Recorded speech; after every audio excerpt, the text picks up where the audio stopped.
Bienvenidos a Doctrina Católica Tradicional y gracias por escuchar. Por favor, no olvide darle like al video para que esta plataforma lo pueda recomendar a más personas. Comenzamos ahora con nuestras oraciones. Pater noster, qui es in celis, sanctificetur nomen tuum, adveniat regnum tuum, fiat voluntas tua, sicut in cielo et in terra. Panem nostrum quotidianum da nobis hodie, et dimitte nobis debita nostra, sicut et nos dimittimus debitoribus nostris, et ne nos inducas in tentationem, sed libera nos a malo. Amen. Ave Maria, gratia plena, Dominus tecum, benedicta tu in mulieribus, et benedictus fructus ventris tui, Iesus. Sancta Maria, Mater Dei, ora pro nobis peccatoribus, nunc et in hora mortis nostre. Amen. Sancte Micael Arcangele, defende-nos in prelio, contra nequitiam et insidiam diaboli esto presidium. Imperet illi Deus, supplices deprecamur.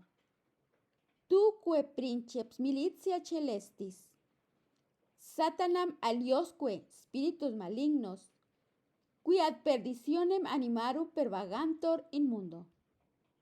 Divina virtute in infernum detrude. Amen. Cor Iesus sacratitium, miserere nobis. Cor Iesus sacratitium, miserere nobis. Cor Iesus sacratitium, miserere nobis. Tercera parte del tema Teilhard de Chardin, modelo de ambigüedad para un futuro papa. El juicio definitivo de Verschuren sobre Teilhard de Chardin es una vez más de escalofriante actualidad en nuestra situación. Y cito lo siguiente. Algunos lo han calificado de obediente pero terco hijo de la Iglesia, de una iglesia que no quiso abandonar porque la consideraba un vehículo ideal para propagar su pensamiento. Probablemente se lo podría describir con igual precisión diciendo que era un obstinado rebelde camuflado bajo un manto de sumisión. Roma no deja decirle que se equivoca, pero él no cambia un ápice su universo mental. Jamás desistió de perseguir con empeño una meta que Roma había condenado. Pero ahora la situación es mucho peor. Teilhard era un jesuita que iba por libre, llevando adelante su propio plan y constantemente se metía en líos con una Roma entregada a la ortodoxia. Hoy en día, un jesuita que va por libre con un plan revolucionario ocupa nada menos que la silla de San Pedro, presentando novedades condenadas por las enseñanzas de sus predecesores. ¿Ahora entiende usted? Con lo que las categorías mismas de obediencia y terquedad, de rebeldía y sumisión, están irremediablemente embrolladas. Por muy problemático y desagradable que resulte contrastar la Roma eterna con la Roma modernista, no se puede negar que la dramática situación que atravesamos nos ha traído este discurso, que ya resulta desgraciadamente aplicable a todo el periodo posconciliar con una veracidad clamorosa.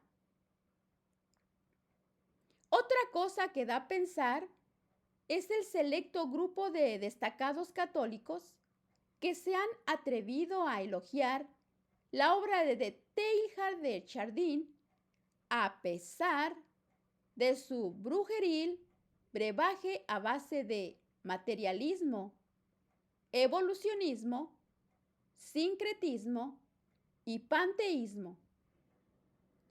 El cardenal Henry de Lubac, que escribió 4 libros en los que explica y defiende a Teilhard, el cardenal Agostino Casaroli, partidario de la Hospodlitki, el cardenal Avery Dulles, el cardenal Christoph Scrum, Benedicto XVI y el Papa Francisco, que cita favorablemente a Teilhard en su encíclica Laudato Si, contribuyendo a enriquecer el futuro sílabus de errores que habría que hacerle a su medida.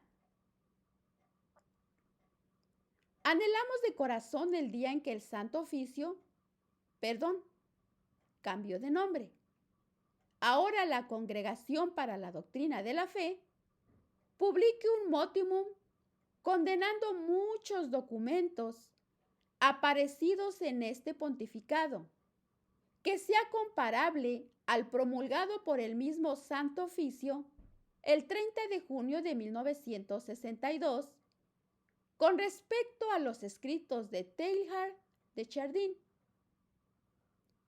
Y cito, aparece claramente que las obras mencionadas abundan, scattere, en tales ambigüedades, o más bien en errores tan graves que ofenden a la doctrina católica.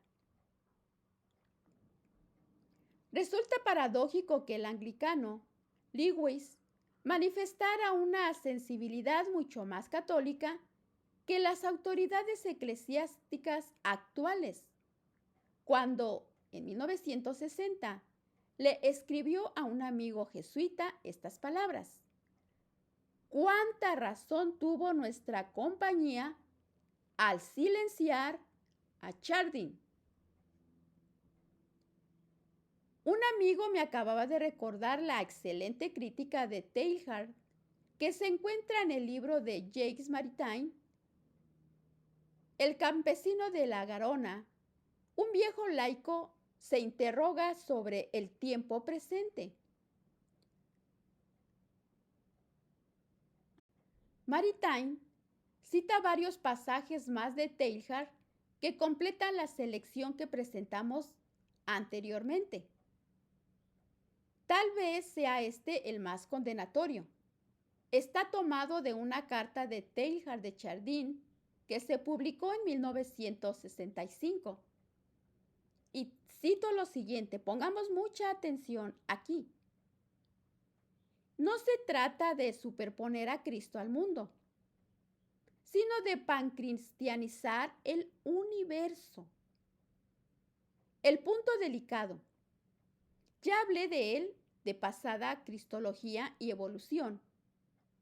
Es que seguir esta línea de pensamiento no lleva solo a ampliar los horizontes, sino que invierte las perspectivas, el mal, que ya no es el castigo de la culpa, sino signo y efecto del progreso. Y la materia, que ya no es un elemento culpable e inferior, sino la materia de que está hecha el espíritu. Asumen un significado diametralmente opuesto al sentido que se suele considerar cristiano. Cristo emerge de la transformación increíblemente exaltada, entre paréntesis, al menos así lo creo, y todas las almas preocupadas con las que he hablado de ello comparten mi opinión. Ahora bien, ¿sigue siendo este el Cristo del Evangelio? Y si no es Él, ¿en qué se sustenta de aquí en adelante lo que aspiramos a construir? Hay una cosa que me tranquiliza, que la cruz que va en aumento en mi interior va acompañada de amor y de entrega al que es más grande que yo. A lo que responde fríamente Maritain: ojalá que esas pruebas, siendo tan nobles, no sean jamás causa de descarrío. En otra obra, Teilhard expresa el concepto hegeliano de que Dios solo consuma a sí mismo uniéndose él mismo al otro.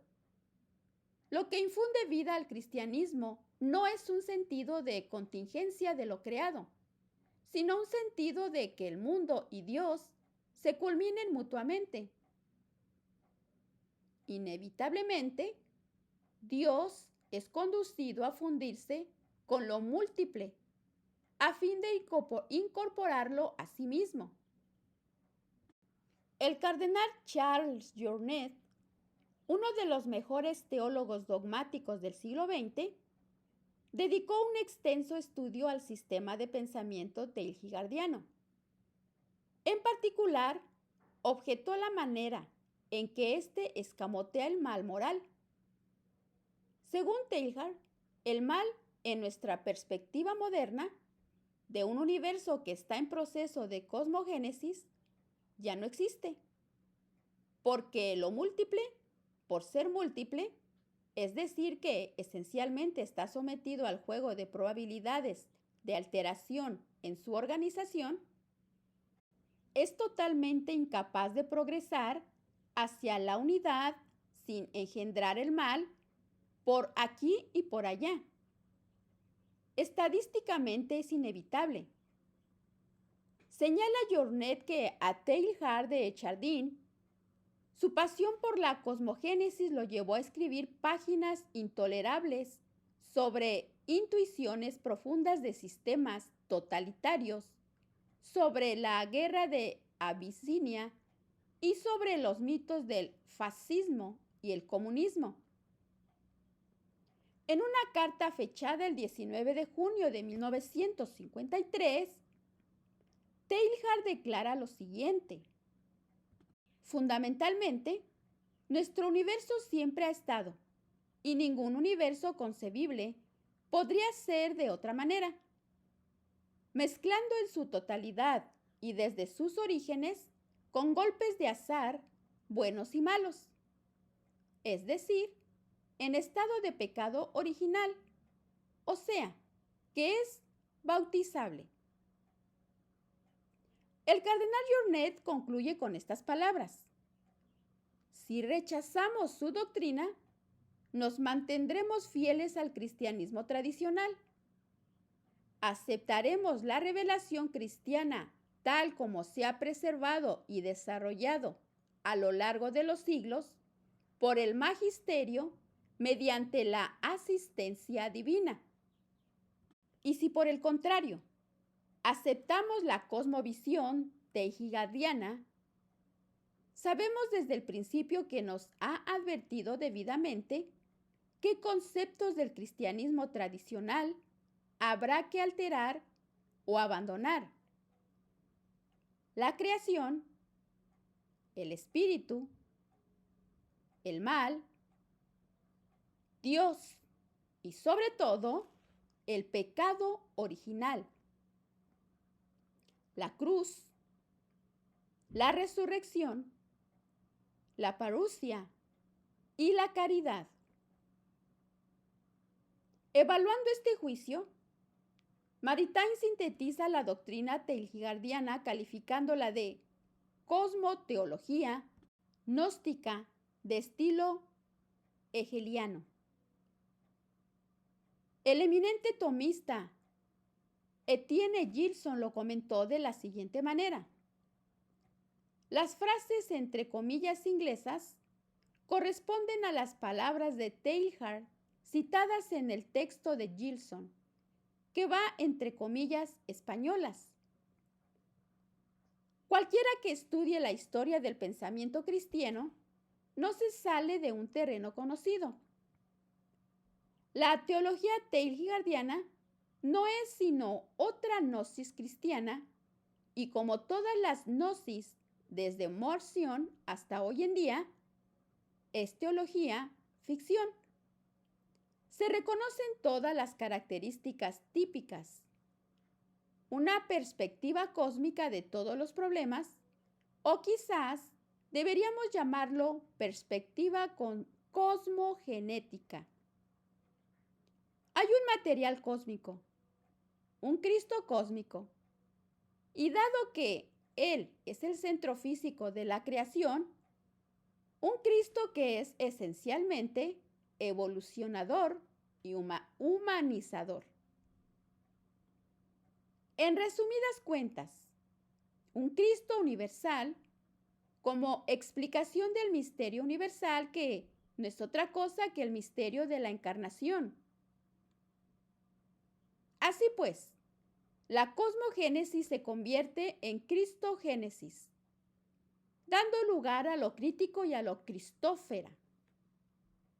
Jerarquía que corona y perfecciona la nosfera mediante la presencia transformadora de Cristo. Estas rimbombantes palabras no se citan como algo en sí censurable, sino meramente como algo sintomático de la ficción que manifiestan todas las gnosis a los neologismos ridículos, indicadores de perspectivas ininteligibles y rebosantes de sentimentalismo. Teilhard es capaz de hablar a la vez de la elevación de Jesús a una función física universal y de la identificación final de la cosmogénesis con una cristogénesis. Nótese la palabra elevación. Llegamos así al neólogos de la filosofía moderna, que ya no es ante todo el redentor de Adán, sino el principio evolucionador de un universo en marcha. Observes el cuidado que ha tenido para mantener a Cristo, nos dicen. Sí, pero ¿qué Cristo? No estoy seguro de que exista un punto omega de la ciencia, pero tengo plena seguridad de que en el Evangelio es algo muy diferente del germen concreto, del Cristo omega. No es que a la nueva función de Cristo le falte grandeza o nobleza, sino que es totalmente diferente del anterior. Nos sentimos un poco como si nos encontráramos ante un sepulcro vacío. Se han llevado a nuestro Señor y no sabemos dónde lo han puesto.